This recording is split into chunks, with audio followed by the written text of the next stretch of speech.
This podcast is for educational and entertainment purposes only. Nothing stated on it, either by its hosts or any guests, is to be construed as psychological, medical, or legal advice.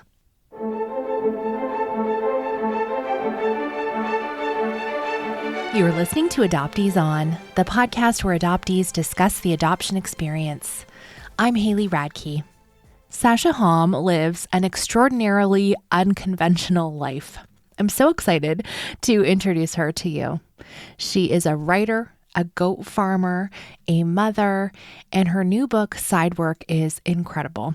Today, we talk about her experiences as a Korean adoptee, adopted to a Chinese-American couple in California. Sasha tells us about her trips to Korea and China. We talk motherhood as adoptees and how important writing is in her life. Before we get started, I want to personally invite you to join our Patreon adoptee community over on adopteeson.com/community, which helps support you and also the show to support more adoptees around the world. We wrap up with some recommended resources, and as always, links to everything we'll be talking about today are on the website adopteeson.com. Let's listen in. I am so pleased to welcome to Adoptees On, Sasha Hom. Welcome. Thank you for having me. I'm so excited to talk to you. I read your book a couple of times. I was just telling you before we started, I've read a whole bunch of pieces of your work that you've written over the years, and I'm just like such a huge fan. But before we get to that, would you mind by starting the way we usually do? Sasha, would you share some of your story with us? Yeah, I would be happy to. So I was adopted from Korea as a young, I guess as a baby, probably around 8 months old, 8 or 9 months old. And my parents flew me out, and I came, like many Korean adoptees, this was in the 70s, on a plane load of children. And my parents, my adopted parents, are actually Chinese American, which is unusual in Korean adoption for, especially of that time, for another Asian American to adopt a Korean adoptee. So both of my parents were actually born and raised in Oakland. They come from families of like 5 and 6, and their parents were immigrants from China. And for whatever reasons, they couldn't have their own biological child. So they went to Korean adoption. And that's how I got here. And then when I was about 12 years old, they decided they wanted to adopt another child. So they went back to the social worker and wanted to adopt another child from Korea. Their reasoning at that time was sort of like, we don't want Sasha to grow up, and be by herself. We are getting older and we don't want a baby because we can't really do diapers anymore. And we don't want them to be too far apart in age. So they adopted an older child. My sister was 4 and a half when she came here, and she spent her earlier years in the orphanage. And so we went over to Korea when she was 12. This was like, I think it was in 1988. And I don't know if some people might know this, but in 1988 in Seoul, there was like full-on demonstrations happening, protesting for democracy. I think that was when Dictator Park was still in power, although I could have my dates wrong. But anyways, so when we got there, there were demonstrations in full effect. And I just remember as a child, every time we had to go in and out of our hotel, we had to cover our faces because of the tear gas. And sometimes, I mean, it got quite, those protests were pretty heated. And I could watch from my hotel room, which was really high up, and I could see everybody like running back and forth. And that's what I included in that story, Sidewalks, actually, was that scene. But I remember it very vividly. And that was sort of like the backdrop of our experience of going to Korea to adopt another child. And was that your first time back to Korea? Yeah, that was my first time back. And so it was my first impression of Korea, and as well as for my parents. And it was interesting. Yeah, and I think for my parents, it was difficult in many ways. I think my mother attributed some of it to like, oh, that's just how Koreans are. Like they're very, they're a physical culture and there's, that sort of thing. And this was likely their first visit if you came over on a plane by yourself. Yes, that's correct. Goodness. That is quite a story, Sasha. That's very I'm picturing 12-year-old you processing that. And so now as an adult looking back on that, I mean, how did that impact your view of your home country? It's interesting. And I think that so much of how I process information and remember has to do with myself as a writer, I think.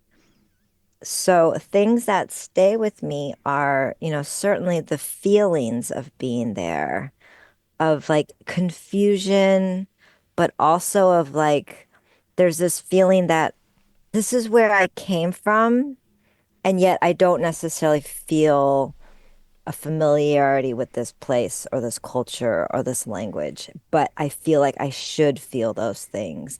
And in some ways, I feel like I want to feel those things as well. I think that yearning kind of also came from never feeling exactly like I fit in with my own family.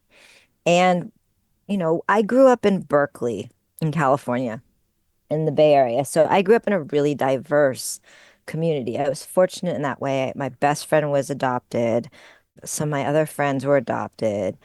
So that was really, that was helpful. Like I meet a lot of adoptees who grew up and they're like the only Korean in sight or within like 100-mile radius, which is kind of like my situation right now because I live in Vermont. I'm like, oh my God, how did I go from Berkeley to here? Like, talk about not feeling like I fit in.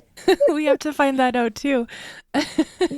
So there was a lot of those sort of like mixed, conflicting feelings, but I remember so clearly also this feeling of connection. And I write about that in the story, like seeing these like older women, middle-aged ajumas, like just how like familiar they were with each other and how like physical and boisterous and playful and just feeling like, oh, like that felt familiar. And oh, wow, like that's what I feel inside, but I don't always have the appropriate cultural context to express myself in that way. So I think that trip also there was planted the seeds of some sort of connection and the potential for belonging that seeded future returns and searches. That's fascinating because what was in my head was I was like, oh my gosh, this seed of fear planted when they sent you solo on a plane to America. And then you go back and I see that the tear gas, I see that as like a fear again intermingled. And you've got these mixed feelings of like, I'm curious, I should want this. And like, it's just, yeah, God, that's complex. Let's go to your upbringing a little again. So you had Chinese American parents, and that is really unusual.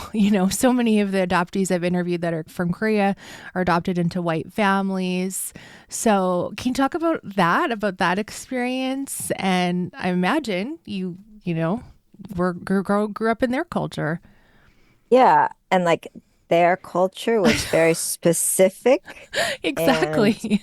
they were like, first generation Chinese Americans born in Oakland Uh-huh. who both grew up with quite a high amount of poverty initially and chaos and, dysfunction as well. And but at the same time, growing up, their families were very close. And I really appreciated that. So I had a lot of cousins. I had a lot of aunts and uncles. that changes as things often change when like the grandparents pass away. My parents eventually got divorced, but that was much later in my development, I guess. I was more like closer to 20 at that time or 19 or something. So I did grow up with two parents, like a two-parent household. And I was very close. Like in retrospect, I say this everything, of course, in retrospect. So sometimes I like question myself, like, how am I remembering this? Is this like correct? And there's a part of me that's always, I hear my parents in my head saying things to me, or no, that's not true. But in retrospect, I mean, I was very close to my mother's side of the family and her parents. I didn't grow up with my father's parents, but I grew up with my mother's parents being a part of my life. And my maternal grandfather, he actually took me with a group, like on a tour back to China to his village. So when I was 16, I went with a group of American-born Chinese and Canadian-born Chinese who's who had ancestral ties to southern China. And we all went back and we went to our like grandparents' villages or whatever. So I got to have that experience of going with my grandfather and seeing what he came from. And he had this incredible story of leaving China and like basically, you know, running away when he was like, fourth grade age or like as a young boy, like naked because he was in a situation of abuse, but like starting with literally nothing, not even clothes or shoes. And then that the story of, coming up and becoming wealthy and owning his own Chinese restaurant one day and, becoming very successful. So it was really great going back to his village and just seeing like the board, which was his bed where he grew up, and just that whole experience. But I had that very acute feeling of like, oh, wow, like I come from a village too. I come from some beginnings, some story that I don't know, that is probably just as incredible and fascinating and complicated, but I don't have that access. And that for me at 16 was another moment of, wow, I want to know, but I don't know how to know. And I think that also fostered the writer in me. Like, well, I can know in my imagination. I can write scenes. I can explore that. I can write characters. But there's still that not that knowing that, but you'll still never know. Mm, mm-hmm. Yeah, I was thinking which piece is it that I read that you write these different possibilities of origins. Sorry, I have them all printed out. I killed a lot of trees for this reading. Oh, yes. Origin story one, origin story two, a guidebook, this pen, that piece. Yes, I love that. But yet, do you try and search? Did you ever go back to Korea again after that trip to pick up your new sister? I did. I did go back. I went back in my 20s and I went on a trip with a friend and she's Vietnamese and she was going back to Vietnam for the first time in however many years, 10, 11, to go visit her family. And she invited me to go along. And I said, sure, I'd love to. And that trip included a stopover somewhere. And that stopover happened to be Seoul. So I went with her to Vietnam and I saw her be reunited with her family and like relearn her own country through what she was eating and having all these memories of that. And also all this grief because since she immigrated to the United States, her mother had since passed away. So there was also all this grief that came up. So I was sort of having that experience vicariously through her. But what ultimately happened was I left early. I left Vietnam and I went to Korea and I started my own search. And as like in my 20s, I didn't have a lot of emotional skill. Like I didn't have a lot of self-care and ways to support myself and even know when I needed support. So it was it was a rough trip. It was a little rough, but I was a little rougher then too. Um, but I did connect with the goal, the Global Overseas Adoptee Link in Seoul, and they had just begun. That was 19, holy crap, I'm not going to remember, 1998 or not. Yeah, something like that. And so I met all these like amazing adopted Korean people who were living in Seoul and like trying to advocate for the rights of adoptees who have returned to Seoul, who felt like this is my culture, this is my country. I want to know who I am and where I've come from, and I want to be able to stay here for more than 3 months at a time and then have to go or whatever it was. So yeah, so that felt very I don't know, what do you call it? When you're in a place at a certain time that is feels kind of historical, you know? So yeah, so that was the first time I searched. And I did like what a lot of adoptees do. I went on television and I put an ad in the paper and I went to my agency to look at my files again. And ultimately nothing really turned up. I did discover that the exact time of my birth, which I didn't know. And the social worker kept saying, "Oh, no, you know that. You know the time you were born. We gave that to your parents, da da da." And my parents had never received the time I was born. And it was a very specific time. It was like 10:06 p.m. And I called my adopted mother in the States and she was like, "Oh, great. Now I can find your rising sign." I'm like, "Okay, great, mom." My astrological chart is finally complete. Um, but to me, that signaled that there was more information out there, for one, Hmm. and that there was misrepresentation happening. And this was before all that stuff came to light, really. Like it was slowly dawning on me. And I was in this community of Korean adoptees there from all over the world who've come back to do the same search. And there was like story after story after story, you know, like one adoptee went to his agency to ask for help to find his birth family, and they said, "We know nothing." And it was like at the exact same time his birth family had gone back to the agency to look for him, and they told him the same thing. So there was all this stuff that just wasn't making sense to me. And ultimately, I didn't find anything else out, and I had to go back. I went back home. Did you have the abandonment story that so many do? Yeah. Hmm. So Yeah. isn't that interesting then that they know exactly what time you were born, right? Yeah.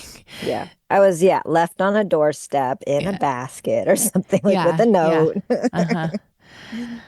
Wow. So did you ever want to like, do you still want to keep searching? Did you ever find anything? Or do you sort of put that away and think, well, I guess that's that. I don't know. Yeah, I mean, interesting. So couple things before I like really address that. One was that it was on this podcast that I learned the term paper orphan from another guest and whose name I can't pull up right now. But I was like, "Oh, wait a second. That's me," you know? And so I did return again in gosh, I was almost 30. No, I was in my 30s, in my early 30s. My husband was doing Korean language program in Korea, and this was in 2008. And I did go back and I presented a paper at the Gold's 10-year anniversary. And I had two children with me, a 3.5-year-old and a 5-month old. And my husband was like in this program and it was in a university and I had to stay in the women's dorm and he was in the men's dorm. And it was just like, I hardly saw him at all. So I had to go and do that in Seoul, the paper presentation with my kids and just take the bus. And it was wild.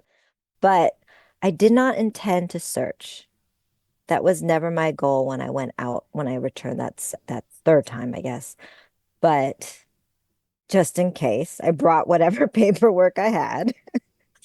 And the dorm that I was staying in, the women's dorm, downstairs there was a flower shop, and the flower shop people was this couple that they didn't have any kids, and they when they found out I was an adoptee, they were like, "Oh no, we're going to find your family for you." And by then the 10 years had passed, so it was a totally different culture in Korea towards adoptees. Like when I first got there in 88 or whatever it was, they people were like covering their face and running the other direction when they figured out that I was an adoptee, or like screaming at me for not knowing my language. Or I mean, it was just like this wide range of reactions, and some of them were positive, but a lot of them weren't. But this couple kind of took me under their wing, and they tried to find this place where I was supposedly abandoned. And I had both of my children with me, and we went and we drove all around the town of Anyang, but all the streets had been renamed. So it took us a while to find the spot. And like, I had a 3-year-old, I think, or almost 4, and she was like refusing to sit in the car seat. So she's like at my foot in the back of the car, and I have like this 5-month-old. And or like, I don't know if I even want to find the spot where I was abandoned. But eventually we found it. And it was so bizarre because there was nothing there. It was just like a utility pole and a pile of trash on the ground. And, there wasn't much else. And my daughter points to the pile of trash and she goes, "Mama, is that where you were found?" It's just like, oh Lord. I didn't know what to say, like maybe, baby, but I don't know. And do I want to find more information? Yes, I do. Like, I would love to know, you know, but do I have the time or the capacity or the means to like do that search now? I don't. I have 4 kids. I'm a goat farmer. I live off grid in a yurt in central Vermont, and I am busy. It was all hell, and I'm a writer. And so, yeah, I would love to do that search a little further. And I think my children, so my oldest is 20, and then my next one is 17 after that. And I think that they have some curiosity about Mm, my past and my lineage. So maybe they'll take up that search. I have no idea. yeah. Yeah. Well, thank you for reminding us the difficulties of search, especially for folks who've been transnationally adopted.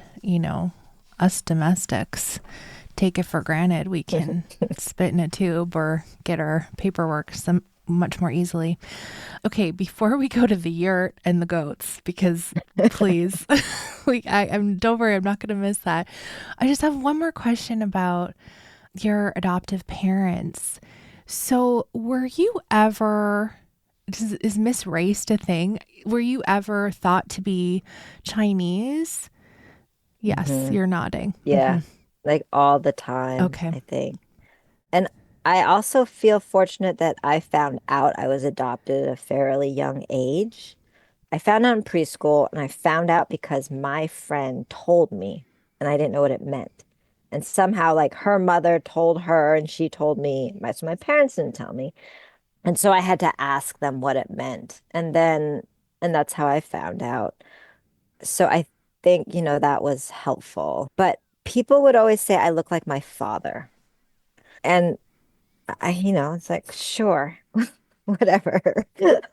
And maybe I do. And when I went to China, people always thought I was Chinese. And my grandfather would actually correct them sometime and explain that no, I was adopted, I'm Korean. But I think, people always want to say, oh no, she's Chinese. She looks classical Chinese. But I think there's a little bit of that too, in communities where one community wants to claim you. Mm, So yeah, and so the feeling of who I really am felt kind of like a secret. Like I could pass. So therefore it's easier to pass. Like why explain who I really am? So yeah, that was an interesting. effect, I think, of that. You didn't have to announce you were adopted to explain Right. your presence in the family or anything like that. Okay. Yeah. Interesting. Wow.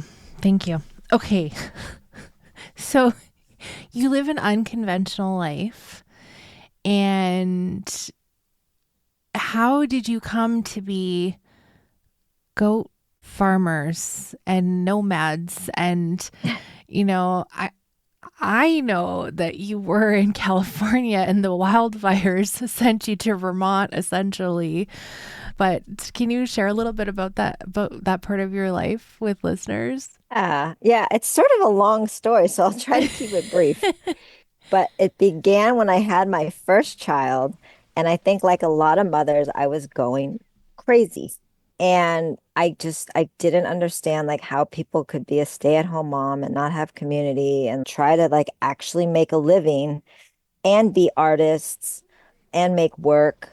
It made no sense. So I decided, hey, I have a solution to this problem. And instead of working 60 hours a week, husband, we're going to buy a van. We're going to move into this van and we're going to live out of it and be together all the time and be on the road and take our baby and figure it out. So we did that with my oldest. And that sort of began like this sort of openness to unconventional living. It didn't last super long because we ran out of money, as happens. And we ended up living on an island off the coast of Maine. But then also, my oldest daughter had a lot of sensory processing issues. And at that time, we were living in Davis, California, in a suburb.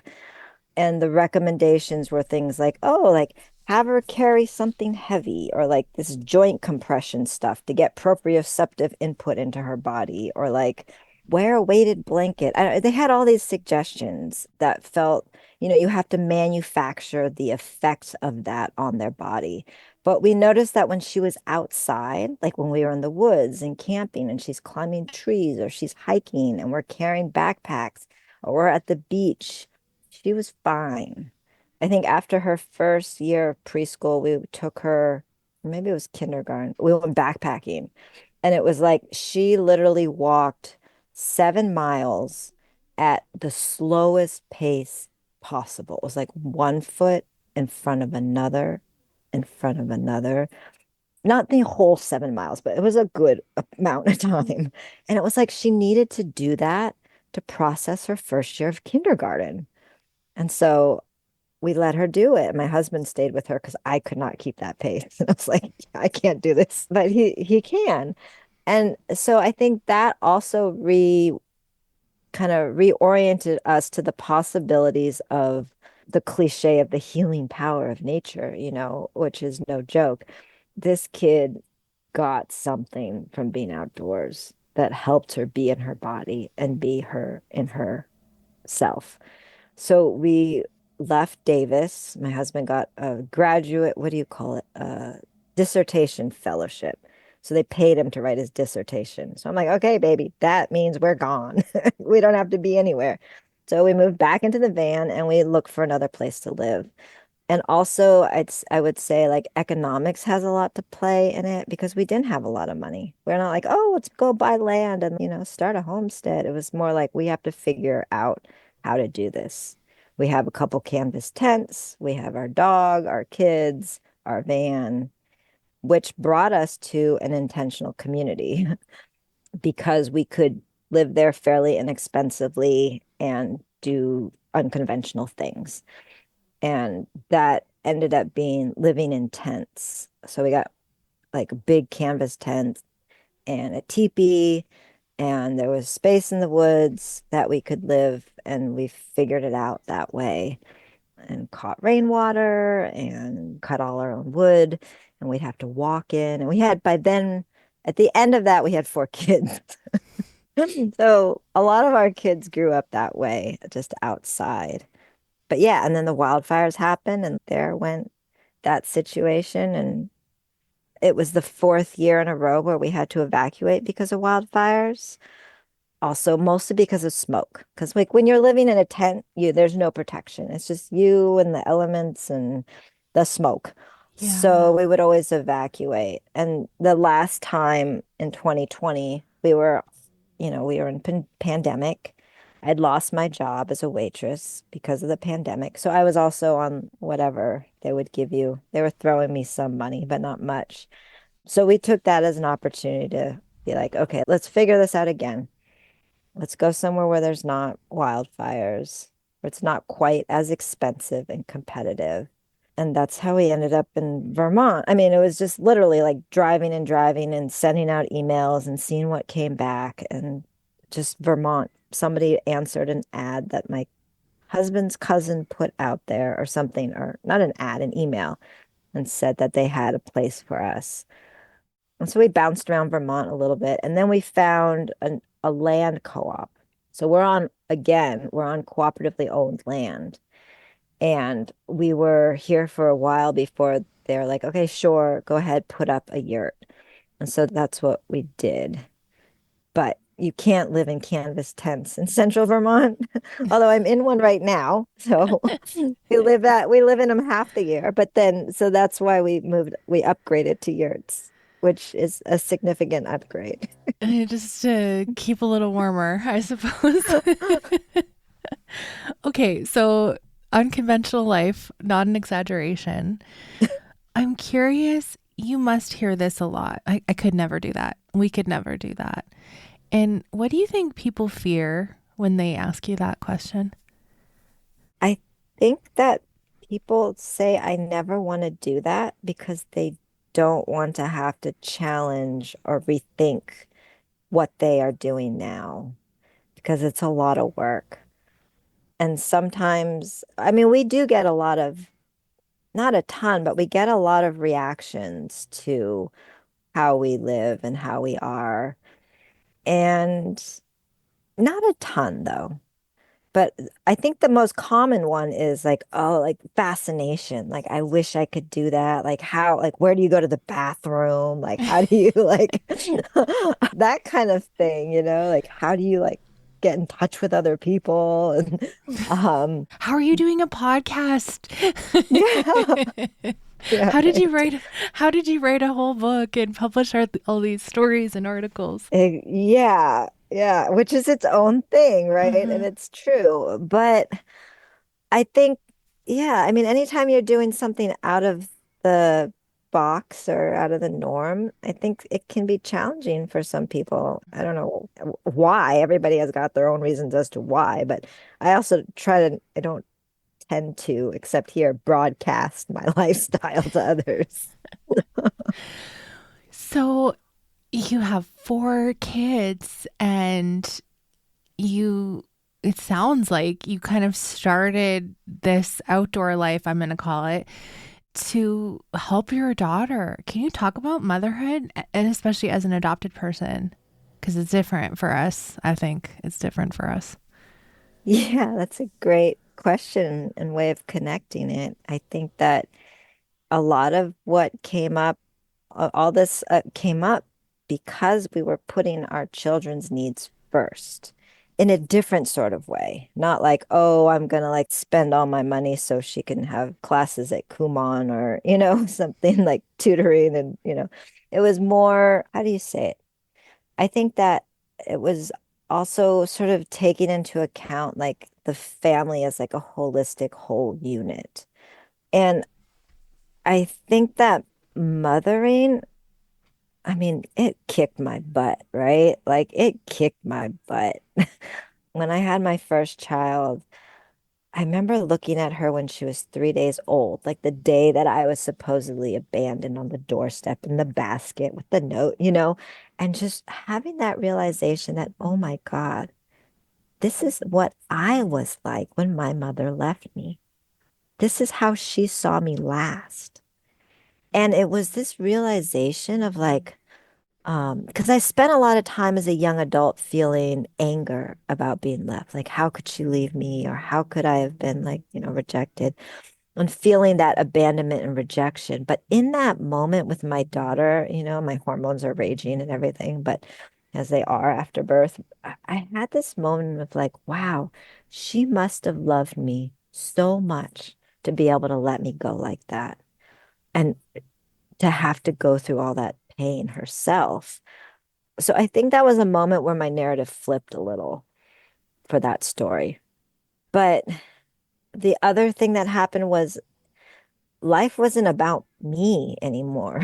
It wasn't just about what I wanted, where I wanted to go, when I wanted to go. And that lack of mobility was hard because I was a city girl. I would just go, jump in the car, jump on the bus, jump on my bike, go wherever. I was a dog walker. That's kind of, anyways, too. So I was like all over town with, a gang of dogs and in the hills. And and then all of a sudden I couldn't do that. And that was really difficult. And I think I realized that, okay, if there's going to be movement, it's as a group. It's all of us together. It's like the dogs, my daughter, my husband. And I think there's just something in me that is sort of tuned towards movement. Like I have a hard time staying put.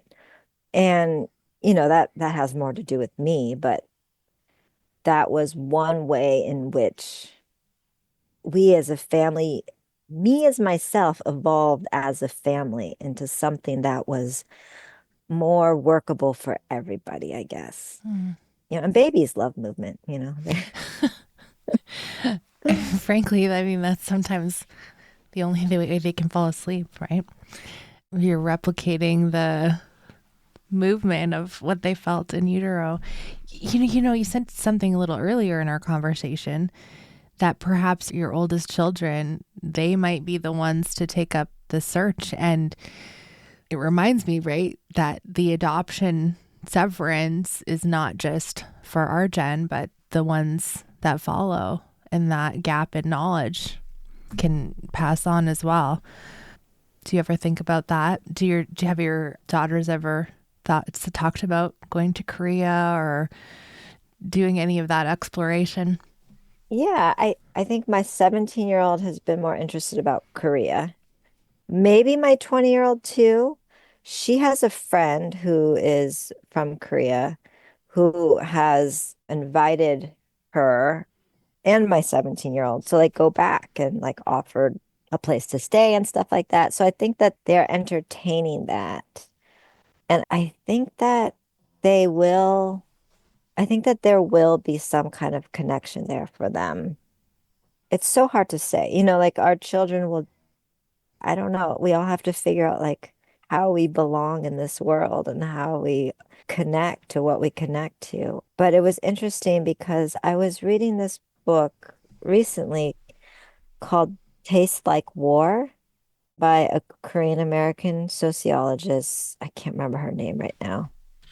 And it was fascinating for me also just to learn more about Korea in the 70s and what was happening.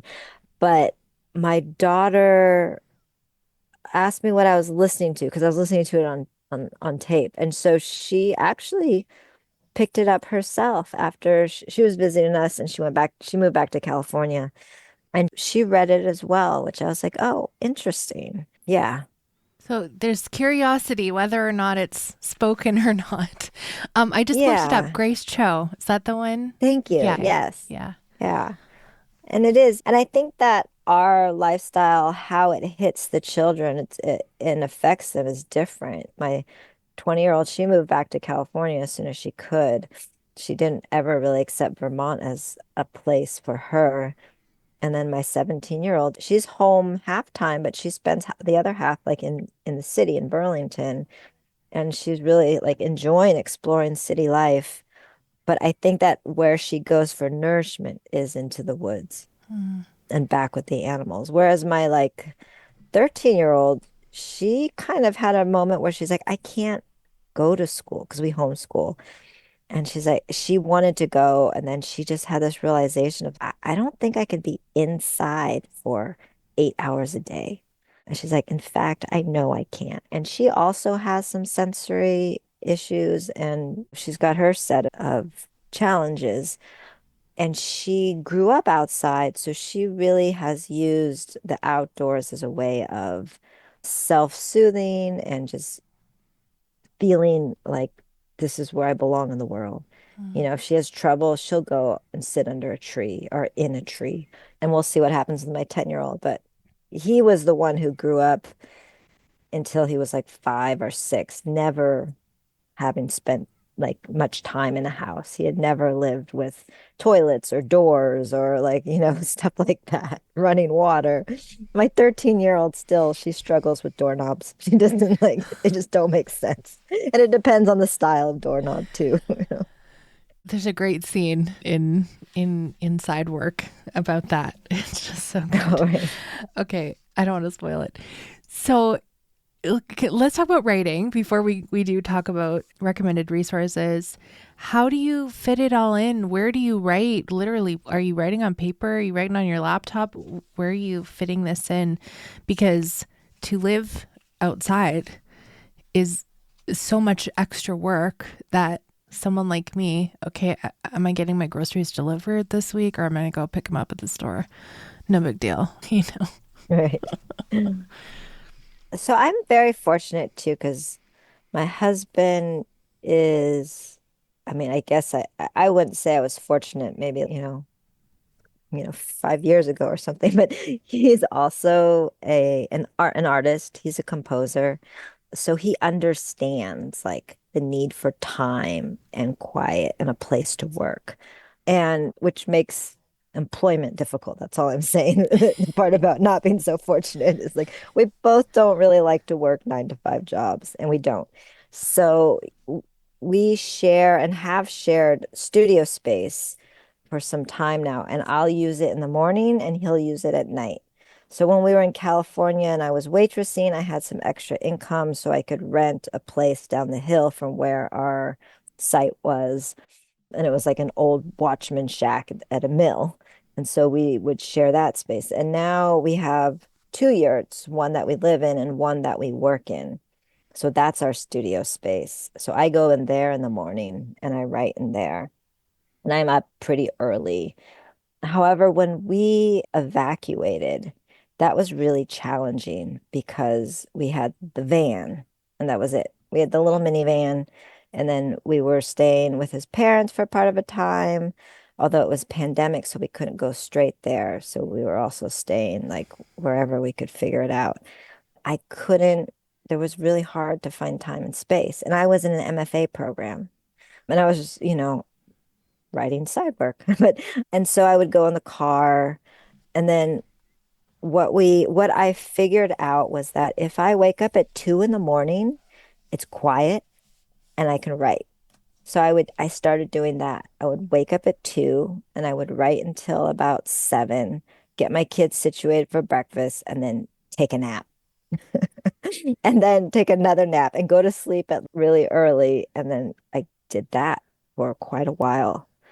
I wouldn't recommend it unless you had to. Do you need to write? I tried to quit. I swear, I have tried to quit writing a couple times now. And one time when I tried to quit, I started twining rag rugs. So I was like, I'll be a rug maker.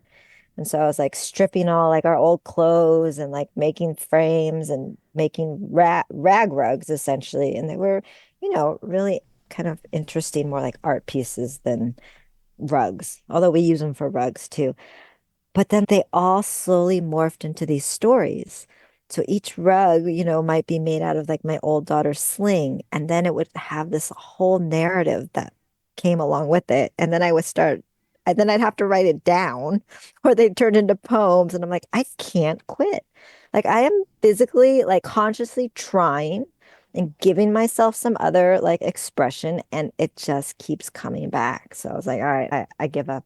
But I also feel like, if that's you, then you do you. And in a way, it's if that's also my form of expression, but also something that I am able to do and I'm fairly okay at, I feel like in some ways it's a gift to be given and shared.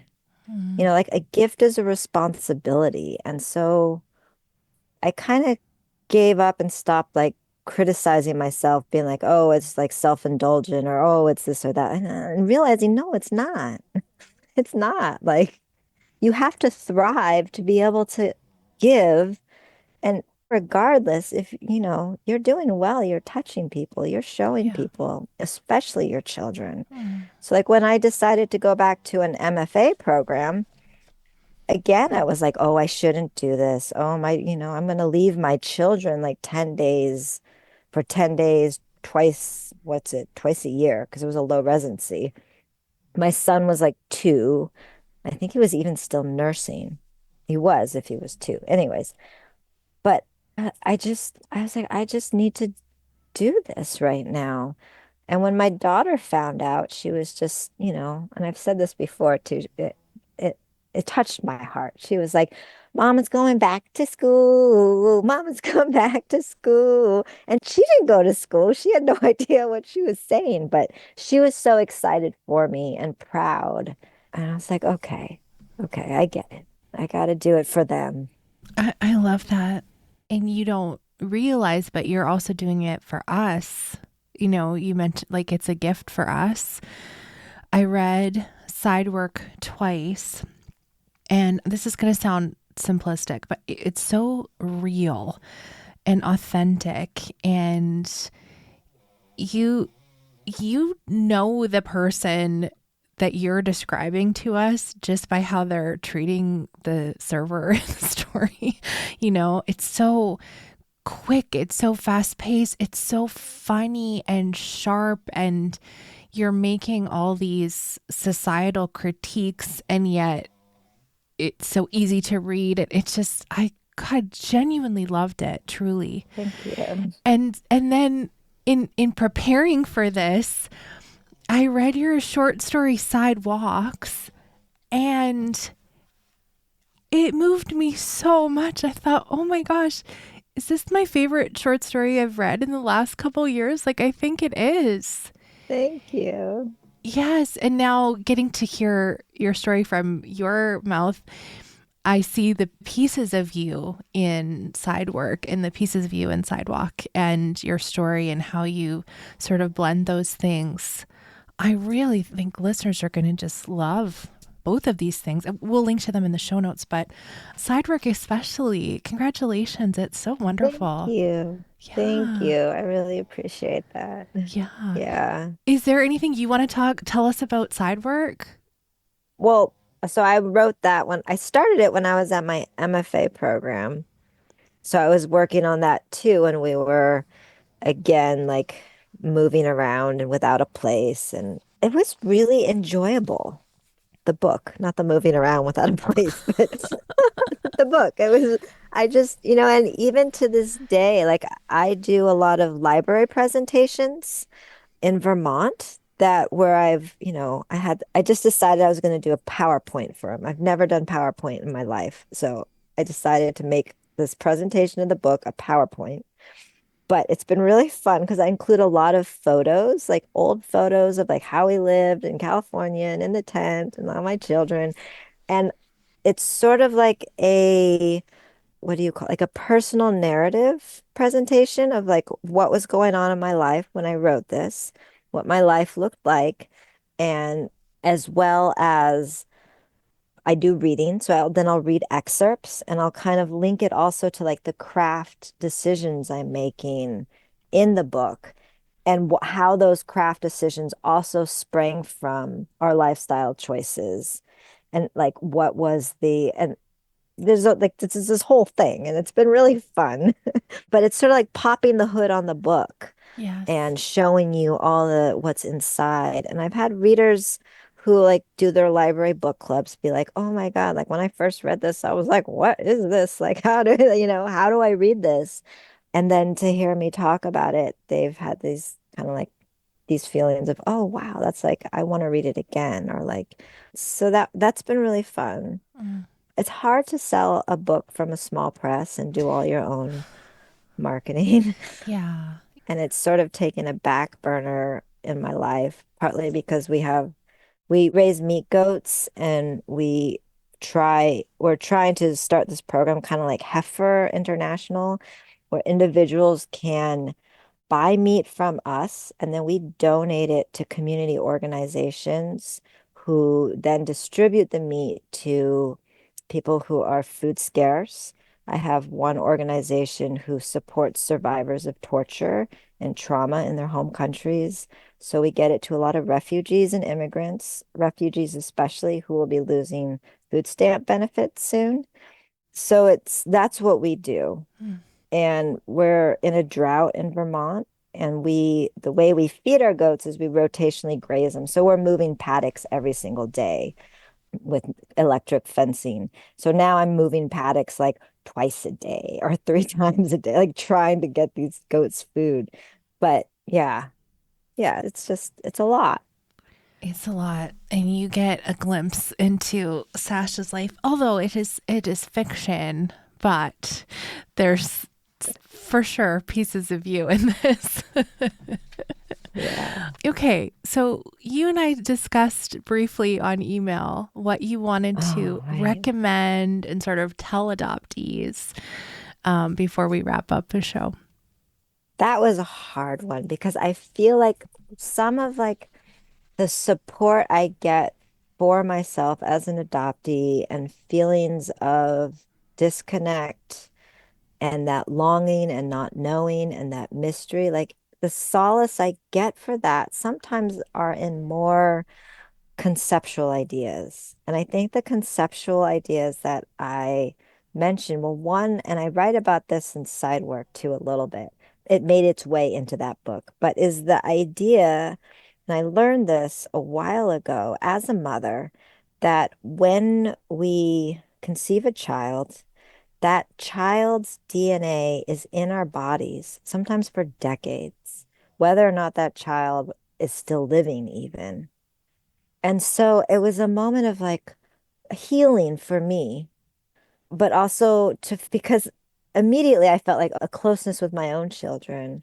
And I've had miscarriages and stuff like that. So I also felt like the losses weren't lost, but also a recognition that I'm not a loss. I am not lost and I am not a loss. I am still there with her and have been for decades. And I think they've like discovered all this like really crazy like science stuff too. In that experience where the cells and the DNA of that child in the mother can sometimes even help the mother heal from X, whatever she might be having. Those cells will go in there and heal her tumor or her cancer, or like, contribute in that way or cause autoimmune disease or cause, like, so it's still a relationship. There's still a connection. And then something else that I kind of stumbled upon that gave me pause was this concept of the atoms that we are made of. Every one of us were born in the heart of a star. And then that star exploded and fell onto the earth. And that is how we were somehow like compiled from that dust. You know, what the scientific accuracy, please go find out yourself because I am no scientist. I am a mother and a writer and a goat farmer, but not a scientist. But just that concept of origin, a shared origin story, but also a shared story of sort of collective transcendence from those origins.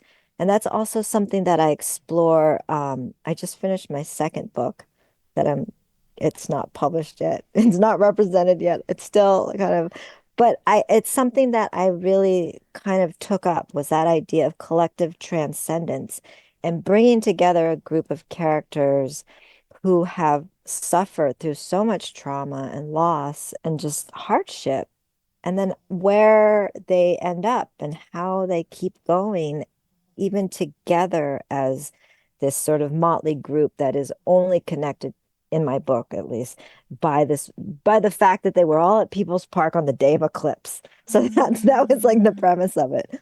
And then and how that connects you and how so those are just concepts that I sometimes like to think of in relationship to who I am as an adoptee and what that means to how that informs even being a human, right? I love that. So yeah. Little things we can carry around with ourselves to think of as a comfort. They're not little things, big things. Sasha, where can we find Sidework and follow along to know when you have other work out in this world? Oh, that's a good question. So, so Sidework is sold on my press's website, which is Black Lawrence Press, Black, and Lawrence, Lawrence.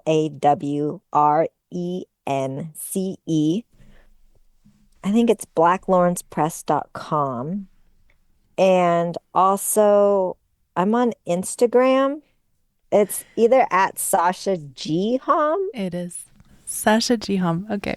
Thank you. Yeah, I'm new to Instagram and I was just in Brooklyn for the Brooklyn Book Festival and I stayed with my dear friend who I hadn't seen for 18 years, Minha Pham, who is like this amazing academic at Pratt, and she had to teach me how to use Instagram. But if you want to see a picture of Sasha's goats, they are on Instagram too. So much goat porn. Oh my God. Amazing. What a delight to get to hear from you. I really love your writing, truly. Just an honor to get Thank to speak you. with you. Thank you. Thank you. Yeah, what a pleasure it's been to be here and talk about these things. And yeah, and just the fact that you do this podcast, it's amazing. So thank you. I was just reflecting after my conversation with Sasha about just how many incredible adoptee creatives there are in this world. And we bring you many authors, of course, of different genres, their memoir, fiction, those kinds of things. You know, in Sasha's case, she's writing fiction here with Sidework, but there is so much of her in it and her personal experiences and story. You can tell. I mean, it's so her. Anyway, but it's fictional. It's, of course, fictionalized character.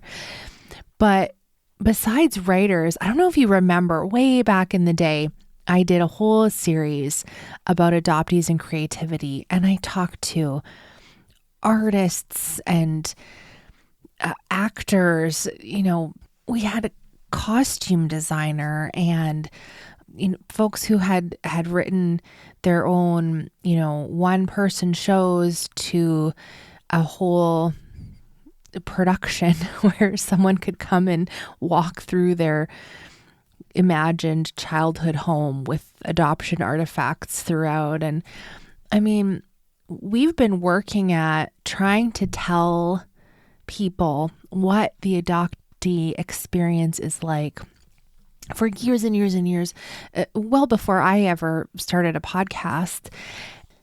And I just think it's so incredible. And to me, it's inspiring that Sasha could talk about making rag rugs.